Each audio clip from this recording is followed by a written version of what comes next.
y a des lois aujourd'hui qui sont mondiales, européennes ou même françaises qui régissent l'activité bancaire, notamment dans la relation avec leurs clients, le fameux Know Your Customer, KYC.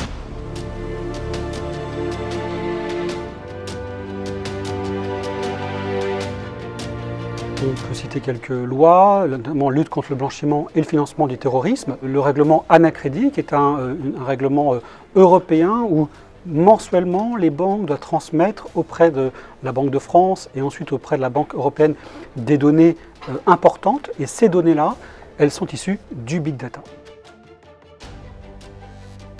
Chez Altares, on ne parle pas du secteur bancaire, on parle des secteurs bancaires. Les anciennes banques, celles que nous connaissons tous, qui ont pignon sur rue et qui ont déjà leur démarche KYC bien rodée, bien huilée et qui vraiment rentrent parfaitement dans les clous et les exigences légales.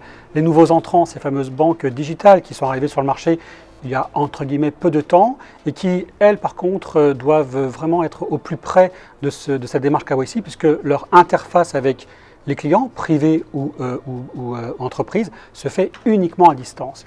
Et puis il y a un troisième angle qui est souvent occulté, ce sont ces nouveaux acteurs qui ne sont pas des banques, des distributeurs, des transporteurs, des gens dans les services qui veulent avoir une activité bancaire, par exemple qui veulent proposer à leurs clients une carte de paiement. Attention, au-delà de leur activité initiale, elles ont une activité de transfert ou de mouvement d'argent, elles doivent respecter ces nouveaux règlements. En fin de compte, les banques sont exposées aux mêmes enjeux que les autres secteurs lorsqu'elles sont liées au big data. Collecter, trier, vérifier et puis ensuite la transférer vers un autre tiers de manière avec une exigence qui est très très importante.